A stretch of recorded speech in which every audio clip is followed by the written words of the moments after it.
There aren't many players who can say that they've been through as much as Eddy Curry has. Eddy Curry.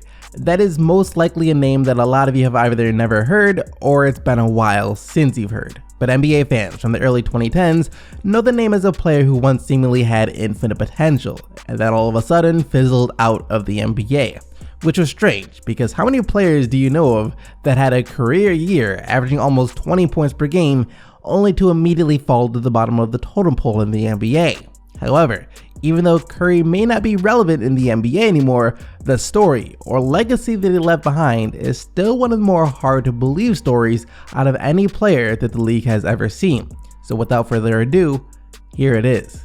The Eddy Curry story. Growing up in Harvey, Illinois, Eddy Curry had dreams of one day becoming a professional gymnast, as his father said that Eddy would always be in their backyard, balancing on a board that he placed on 2 chairs while pretending that he was in the Olympics. That is until he reached the 7th grade and decided that with his height and build, that he may have been more suited towards a sport like basketball, as opposed to a sport that is usually dominated by lighter, smaller, more nimble individuals. And no surprise, Curry started to dominate his lesser-built high school peers, even claiming the honor of being named Illinois' Mr. Basketball during his senior year, posting averages of 22 points, 9 rebounds, and 6 blocks per game. Curry was so good, in fact, that he decided to forego the usual college experience and jump straight to the NBA back in 2001, with his hometown team, the Chicago Bulls, deciding to select him with the 4th overall pick of the draft, out of players such as Richard Jefferson, Zach Randolph, Joe Johnson, and Tony Parker. However, skipping college did make the transition to the NBA a bit tough for Curry, as he was limited to only playing around 16 minutes per game for Chicago his rookie year, posting just over 6 points and just under 4 rebounds per game. In his second year though, Curry did show signs of improvement, as he was able to up his scoring to over 10 points per game while also leading the league in field goal percentage, the first Bulls player to lead the league in any major statistical category since Michael Jordan in 1998. And Curry's trend of improving year after year continued, eventually reaching his peak with the Bulls in the 2004-2005 season, as the Bulls for the first time were finally back in the playoffs, led by the still just 22-year-old center who was averaging over 16 points per game. Both the Chicago Bulls and the fans of the organization were extremely optimistic about their homebrewed youngster, feeling as if he was now the guy who could hold the torch for Chicago in the post-MJ era. That is, until he was hospitalized during a game against the Memphis Grizzlies, as he was complaining of lightheadedness as well as chest pains. Complaints the Bulls say Curry had made in the past, but was deemed to be nothing serious, as doctors could find no explanation for Curry's symptoms. Still though, out of precaution to make sure that nothing happened to their bright young star, the Bulls decided to take the safe route of benching Curry for the final 13 games of the 04-05 season and the entirety of their first round series against the Wizards. And these problems couldn't have come at a worse time for Curry, as this was also the summer that he was set to become a free agent, and seeing as to how he could have a serious heart problem, the Bulls were wary of what they should be doing with their young star. The last thing that they want to happen is to have Curry all of a sudden drop down of the court, as the Bulls medical staff wanted to have Curry's DNA tested to make sure that he didn't have a condition called hypertrophic cardiomyopathy, a condition where the heart's muscles thicken, often leading to sudden death, taking the life of young athletes in the past, such as Hank Gathers and Reggie Lewis. Curry, though, refused to let any tests be run on him, as he felt that he was healthy and was able to play. So without knowing for sure that Curry wouldn't suddenly drop dead on the court one day, the Bulls were forced to look into their other options. And the one they decided upon that summer was trading him to the New York Knicks, where he would eventually go on to have the best season of his career during the 2006-2007 season, averaging just under 20 points per game to go along with 7 rebounds. At still just 24 years old, there was now no doubt that he was one of the game's best up-and-coming big men, with countless all-star games in his future. Or so we thought. As for some reason, right after his breakout season for the Knicks, Curry started to get worse. Year after year, his play and effort on the court started to regress, even showing up to training camps out of shape and overweight, something the newly appointed head coach of the Knicks, Mike D'Antoni, was not going to stand for, as Curry quickly entered D'Antoni's doghouse, only appearing in a total of 10 games over his last 2 seasons with the club.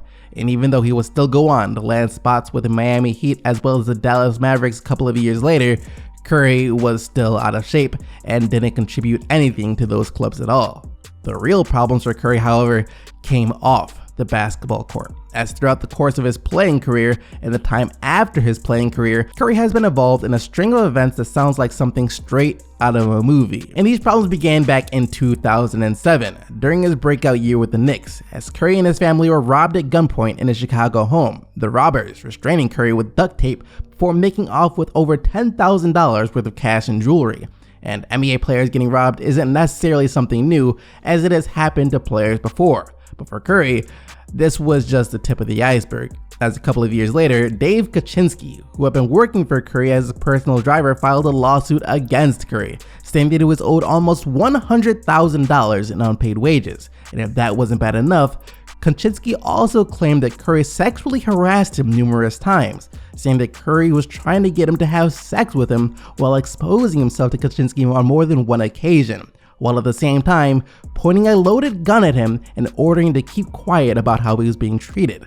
Unlike being robbed, this was something that I don't think many other NBA players could relate to, even in the slightest degree. And while I wish that I could say that this was the end of the Eddy Curry story, it wasn't, as things somehow only continued to get worse. As not too long after Curry was taken to court by his ex-chauffeur, news broke that Curry's ex-girlfriend and his 9-month-old daughter were both found shot to death in their apartment, with Curry's 3-year-old son also found at the scene of the crime unharmed. Curry later finding out that his ex's lawyer during their custody dispute over their 9-month-old daughter was the guy who supposedly pulled the trigger, as the lawyer and Curry's ex were in a relationship at the time, and the shooting was said to have stemmed from a domestic dispute. So all in the matter of a couple of years, Eddy Curry went from being regarded as one of the best young players in the NBA to falling out of the NBA, getting robbed, getting accused of trying to force his personal driver to have sex with him, and finding out that his ex-girlfriend and 9-month-old daughter have both been shot to death. And as much as this pains me to say,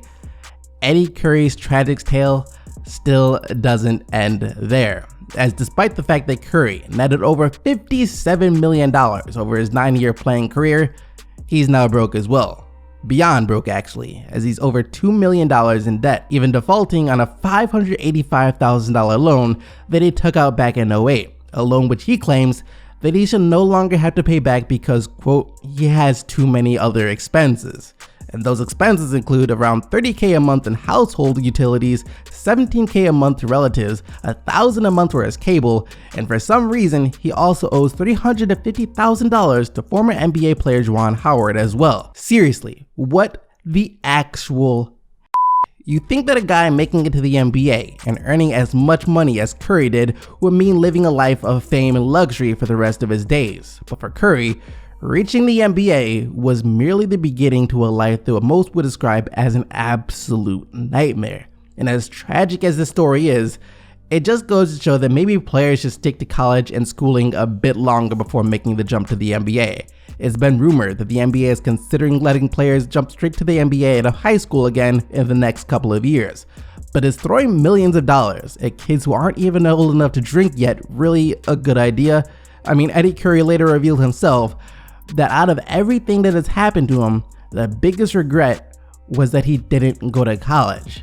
And even though I don't agree with how the NCAA treats its players, the life experience that players do get from going to college and maturing a bit before reaching the NBA is truly invaluable. As should kids once again start coming to the NBA straight out of high school, then more players could end up in the same situation as Curry, which would be a shame since he did have the talent and the physical gifts necessary to be a truly great player. He just didn't have the maturity or the right guidance around him to make sure that he lived up to that potential. That's it for this video though, guys. Thank you so much for watching. I know I've been gone for a couple of weeks, but I just got back from my first real vacation in like well over a decade. I had a lot of fun, and now I just can't wait for the season to tip off next month. That being said though, hope you guys did enjoy this video, but until next time, keep getting the buckets, Team SDC, and I'm out of here. Peace!